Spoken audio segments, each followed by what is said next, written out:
France Bleu Midi. Ensemble, Daniela Lombroso. Mylène de Mongeau, alors vous sortez une bande dessinée. Enfin, quand je dis vous, c'est aussi Bouillac et Catel, deux dessinatrices. C'est surtout Bouillac et Catel, voilà. c'est surtout elles deux. Moi, je Elles n'ai fait que écrire adapté votre roman voilà. Adieu Kharkov. Non, c'est pas le roman, c'est la vie de maman. Oui, enfin votre livre. Bon, comme elle me l'a raconté sur son lit de mort, je suppose que elle l'a un petit peu romancé pour faire plaisir à sa fille. De temps en temps, je sens que à l'intérieur de l'histoire, il y a quand même ce qu'elle a glissé. Oui, oui. Alors c'est vrai que c'est fou la vie de votre maman. Ça s'est passé vraiment comme dans le livre, c'est-à-dire que au moment où elle allait mourir, vous lui avez dit mais enfin maman, je ne veux pas que tu me quittes maintenant parce que je ne sais rien de toi. Exactement. Raconte-moi ta vie. Exactement. Je lui ai dit, il n'est pas question que tu t'en ailles sans m'avoir dit qui tu es. Parce que je me souvenais juste d'une femme qui se penchait sur moi, qui m'embrassait, qui sentait bon arpège de lanvin. J'ai encore ce parfum dans le nez. Et qui ne me donnait pas du tout d'affection. J'ai beaucoup souffert d'un manque d'affection totale. Et quand elle m'a raconté sa vie, j'ai compris la raison et pourquoi elle n'était pas tactile. Et elle a fait une fille qui n'est pas tactile non plus. Et quand mes admirateurs se gestent sur moi pour me toucher ou m'embrasser ou me sucer la barre, je supporte pas. Ça vient de ma mère. Vous les repoussez. Elle m'a fait des tas de cadeaux comme ça. En revanche, vous, avec vos animaux, parce que vous en avez plein, ça vous y arrivez, hein, vous êtes tactile, vous les caressez, tout ça. Oui. Elle vous a raconté sa vie, donc son enfance à Kharkov. Je vous coupe juste 2 secondes. Cyrulnik a dit dans un de ses livres que les gens qui avaient cruellement manqué d'affection dans leur jeunesse, il n'était pas du tout étonnant qu'après ils se retrouvent à aimer énormément les animaux pour recevoir cette chaleur. Affection qu'ils n'avaient pas eue. Oui. Alors elle, c'est une enfance, un sacré parcours hein, à Kharkov, en Ukraine, une adolescence, une jeunesse qui passe de la Russie à la France et par la Chine aussi. Elle a aussi vécu des choses très dures avec... Elle a eu une vie terrible. Elle me reprochait toujours de ne pas avoir mangé dans les poubelles. Je dis, mais maman, tu peux quand même pas me reprocher de ne pas avoir mangé dans les poubelles. Je suis désespérée pour toi, mais ne me le reproche pas. Son père était alcoolique, il battait sa mère. Oui, et puis il a essayé de la violer aussi. Et je me suis rendu compte très récemment qu'en fait, si ma mère m'avait toujours mis un écran entre mon père et moi, c'est-à-dire que finalement, elle devait avoir dans sa tête les souvenirs de son père et qu'elle ne voulait pas que mon père s'approche. Sa façon de vous protéger, en fait. Hein. Ce qui était très, très douloureux pour mon père, qui, quand il avait envie de me faire un câlin, il disait « Non, ça ne se fait pas, c'est pas bien ». Ah ouais. Et ça veut dire quoi qu'il a essayé de la violer ? Il s'est précipité dans sa chambre une nuit et si la sœur de maman n'était pas arrivée avec un grand couteau, ça se serait peut-être passé. Hein. C'est un bel homme, j'ai vu des photos, il avait des yeux bleus comme un husky, comme ça, ses yeux bleus presque blancs, il était très beau. C'était une petite fille qui aimait l'école plus que tout. Qui voulait aller à l'école. À une époque où la mère vous dit « mais tu n'as aucun besoin d'aller à l'école, tu es faite pour te marier, faire la cuisine et faire des enfants ». Et elle a dit « non, cette vie-là, j'en veux pas ». Elle a été élevée par des voisins parce que ses parents l'ont laissée pendant 2 ans. La mère est partie cavaler derrière son mari qui avait foutu le camp avec une fille. Donc elle a laissé les enfants en plan, elle a donné un peu d'argent aux gens qui étaient là, les voisins. Elle leur a dit occupez-vous d'eux, puis elle a disparu. Et en fait, elle a disparu beaucoup plus longtemps que prévu parce qu'il y a eu la guerre et ils ont été stoppés. Les mômes, ils ont failli crever, les mômes. Et donc, ils sont restés sans ressources, du coup, pendant tout ce temps.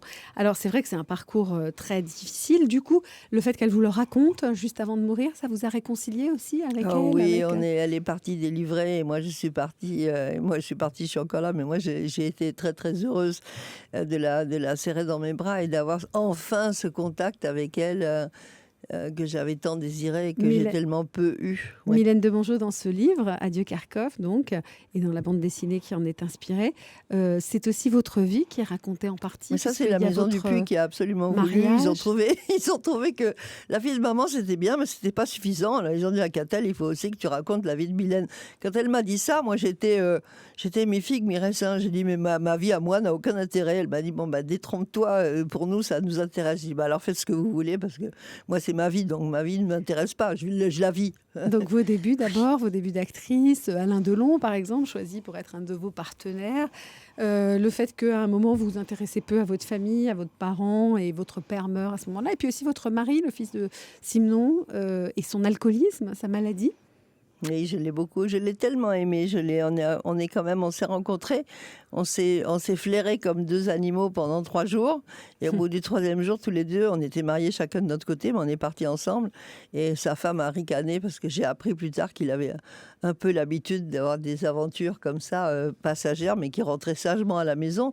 Sauf qu'avec moi, il n'est jamais rentré. Donc ça a commencé à parler. Et vos parents n'ont pas après. aimé un homme marié, vous-même marié. Maman, elle voulait que je me marie avec lui parce qu'elle trouvait que c'était bien. Moi, je voulais pas me marier.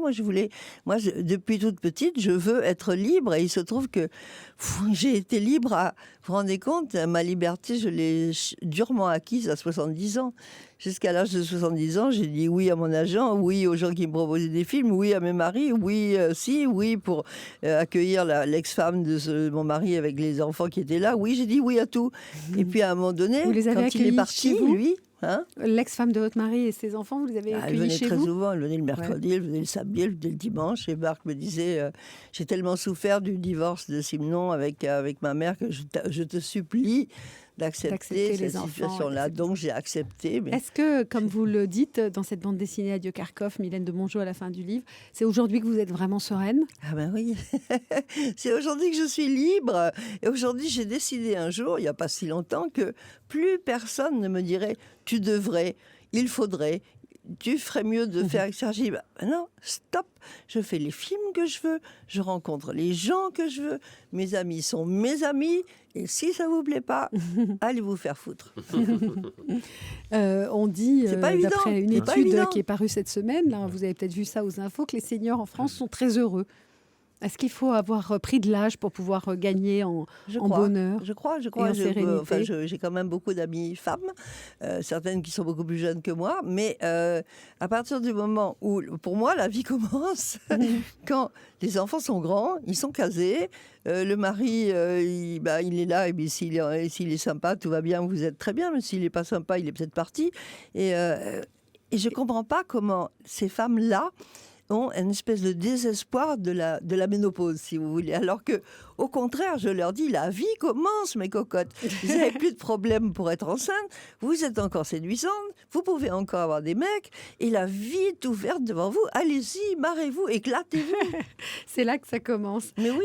Mylène de Mongeau, on va bientôt vous retrouver dans le 3e volet de Camping. Ah oui, absolument, oui. C'est très toujours un plaisir pour vous, ça, ce film? Je suis ravie parce que j'aime beaucoup Madame Pic, c'est une bonne copine, donc elle l'a retrouvée comme ça dans un film, c'est comme si j'allais retrouver une amie. Vous serez mariée avec Claude Brasseur toujours? Toujours avec Claude, mais on s'entend de mieux en mieux maintenant, comme les vieux couples, ça va de mieux en mieux. Au début, c'était plus difficile avec Claude Oui, Brasseur? c'était un petit peu plus difficile parce que c'est un grand acteur, donc il me regardait toujours avec une certaine méfiance, et puis de temps en temps peut-être une certaine condescendance, et puis après une certaine curiosité.